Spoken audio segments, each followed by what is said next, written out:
Welcome to the deep dive. If you're running a business or handling compliance in South Africa, you'll know things feel, well, uncertain right now. Definitely. Today, we're digging into something significant. Not just politics, but a major legislative push by the Democratic Alliance, the DA. They're aiming to replace a policy that's been around for decades. That's right. It's a big one. The DA has officially gazetted a bill, the goal, to replace broad-based Black economic empowerment, or B-BBEE. Gazetted, so the formal process has begun. Exactly. And this kicks off a legislative process that, honestly, every business leader needs to watch very closely. Okay, let's unpack this. We've got the details here, the bill itself, the political reactions, and crucially, what you need to be doing right now, practically speaking, for compliance. Our mission today is to, cut through the noise, understand the DA's proposal, what they want instead of BEE, and figure out the steps you need to take for stability during this uncertainty. And it really is about stability and understanding the transition. This isn't just headlines, it's potentially about fundamental operational shifts down the line. The DA's tone is clear.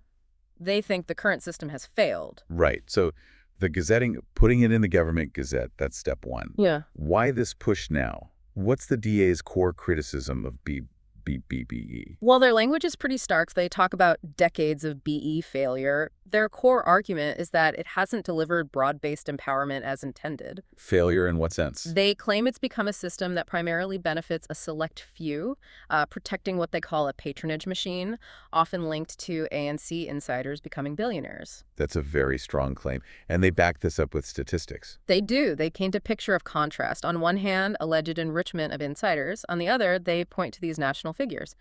44 million South Africans living in poverty. Right. And 12 million unemployed. For the DA, these numbers are evidence that B-BBEE hasn't lifted the majority, that it's somehow become exclusionary. So framing it less as an empowerment tool and more as something protecting the current unequal status quo. Exactly. And that's the justification for their proposed replacement, the Economic Inclusion Bill. If BEE protects patronage, they argue, the new system must fight poverty and unemployment directly for everyone. Okay, so if they want to scrap the current system, what's the alternative? This economic inclusion for all model, how is it fundamentally different from the B-BBEE scorecards everyone knows? It's a significant pivot. The idea is to move away from race being the primary scorecard factor towards a needs-based approach in government procurement. Needs-based, what does that mean in practice? The stated goals are different. Tackling poverty head-on, protecting public money, so strong anti-corruption focus, getting real value for money in government contracts. Value for money. Efficiency. Right, and enabling social investments that can be verified, leading to genuine, measurable empowerment for the most marginalized, irrespective of race. So it's almost like the DA is saying, show us the impact. Show us efficiency. Don't just show us a scorecard tick. That seems to be the underlying message, yes. They appear to be looking for sustainable, long-term results, not just compliance paperwork. That's what the proposed legislation aims to enforce. Now, predictably, this hasn't gone unchallenged. You mentioned the ANC, its president, Kosathu. They've all defended BBEE publicly. What's their main counter-argument? Their defense centers on history and the Constitution. They argue BBBE is still essential to correct past injustices and achieve economic transformation. They see the DA's bill as, well, undermining that necessary work. So a fundamental clash of economic philosophies, really. Absolutely. It goes right to the core of how the country addresses historical inequality. And for listeners, this process is just starting. Public comments on this needs-based system are open now. Yes, that's right. So stakeholders, including businesses, actually have an opportunity right now to weigh in and potentially shape how this debate unfolds. Which brings us to the immediate practicalities. We need to shift from the political debate to what's happening in your compliance department today, this gazetting.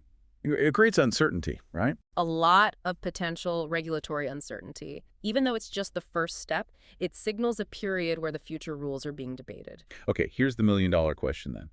If the DA has started this process, what is the actual legal status of B-BBEE right now? Can businesses sort of pause their transformation plans? No. Absolutely not. That's probably the most critical point for everyone listening. B-BBEE is still the law of the land. It hasn't changed yet. Not at all. The legislative journey for the DA's bill will be long, and it's likely to be heavily contested. Any business hitting pause on its transformation efforts now risks immediate noncompliance. Penalties under the existing clients are still very real. So agility means keeping compliant today while watching tomorrow. Precisely. You have to maintain compliance with the current framework. Let's talk about that continuity then. If B-BBEE is still mandatory, what does strategic continuity look like? What do businesses have to keep doing? It means serious, detailed planning around the current scorecard. Focusing on ownership structures, yes, but also, very importantly, on skills development programs. Skills development. That often seems like a complex area. It can be, and it's where some might be tempted to ease off if they think change is coming. But that's risky. You mentioned specific non-negotiable tasks, WSP and ATR submissions. Can you quickly clarify those? Sure. WSP is the Workplace Skills Plan, what you plan to do for skills training. ATR is the annual training report, what you actually did. These are mandatory. And the risk of missing them. It hits your B-BBEE skills score directly, and it impacts your ability to claim back skills development levies. Huge financial and compliance implications. And crucially, skill development seems like something that would be valuable under any future system focused on empowerment, right? Exactly. Investing in skills, building capacity, that aligns with any model aiming for genuine economic inclusion, including the DA's proposed one. It's foundational. Okay, what else needs to be maintained diligently right now?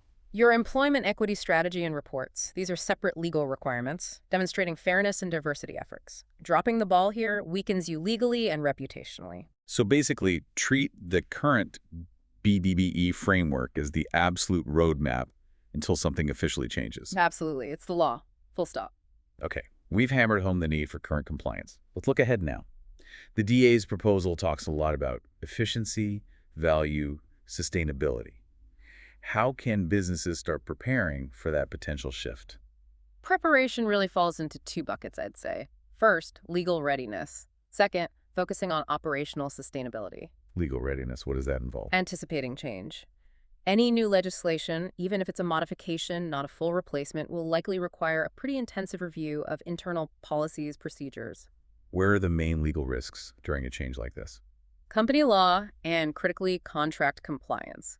Think about all your existing long-term agreements with suppliers, clients, partners that reference B-BBEE status or compliance level. Right, those might need updating. Meticulously reviewed, potentially renegotiated or amended to reflect whatever new framework emerges is a huge administrative task. Definitely sounds like it. And beyond contracts, you need ongoing legal support for foundational compliance. Things like POPIA, the Protection of Personal Information Act. How does POPIA connect here? Well, during regulatory change, you're handling sensitive data transformation goals, employee demographics. Strong POPIA compliance isn't just good practice. It mitigates risk and shows good governance, which seems key to the DA's focus. And the CPA, Consumer Protection Act, same logic. Pretty much. Robust compliance across the board, POPIA, CPA, Companies Act, it demonstrates maturity. It shows you're a well-run, value-driven business. If the new model demands proof of high standards, this is your proof. Okay, it shifts compliance from a box-ticking exercise to proving you're operationally excellent. Exactly. Okay. Which leads nicely into the second area, sustainable business systems. Right. How does investing in things like, say, better HR systems or technology prepare a business for the DA's model, which emphasizes impact and value? Because genuine impact and value for money might become the key metrics. If you can prove you're efficient, that you deliver tangible benefits, you're likely better positioned under a procurement system focused on effectiveness. So streamlining operations becomes a strategic advantage, not just a cost saver. Precisely. Think about human capital consulting. It's not just disputes. It's building systems for fair employment, maximizing the impact of those WSP, ATR skills investments we talked about. It proves your people investments are real. And technology's role in proving value. ERPs, CRMs. Absolutely crucial. Enterprise resource planning, customer relationship management systems. They streamline things, yes, but they also provide the data, hard data to demonstrate efficiency, accountability, value for money. So if the government asks, why should we choose you? Your ERP data might provide the answer, showing you deliver better value than a competitor. It becomes evidence. And what about smaller businesses? The DA mentions inclusion for all. How does this fit? That's where things like SME and startup advisory become important. If empowerment is genuinely about broad impact, then supporting small businesses, the economic engine, matters. So helping smaller suppliers with registration, strategy. Exactly. Mentoring, providing legal advice, helping them build capacity. That demonstrates the kind of broad, needs-based economic contribution the proposed bill seems to champion. It's more than just a supply chain score, it's active development. This has been really clarifying. So for you listening, The big picture is Yeah. the political battle over B-BBEE is officially on. It could lead eventually towards a system focused on proving economic inclusion for all. But this is the crucial but. The reality today is that B-BBEE remains the law. Your immediate priority has to be maintaining rigorous, proactive compliance. Full stop. While also building a stronger, more efficient, more sustainable business overall. Yes. That operational maturity is your best insurance against political and regulatory uncertainty, whatever happens. Success, regardless of the final law, will likely depend on showing real impact. Not just checking boxes. Right. Which leads to a really important question for every business leader in South Africa right now. Go on. If the debate is truly shifting from focusing mainly on ownership scores to tackling poverty for 44 million people and achieving genuine inclusion, what metrics, beyond the current scorecard, should your business start tracking now? Things not currently mandated. Maybe. Things like quantifiable impact on local education, measurable poverty reduction in communities you operate in, actual local jobs created outside of simple compliance requirements? What data can you gather today to prove your commitment to long-term, genuine impact? Because that data. That data might just be the future currency of empowerment, whatever the legislation looks like.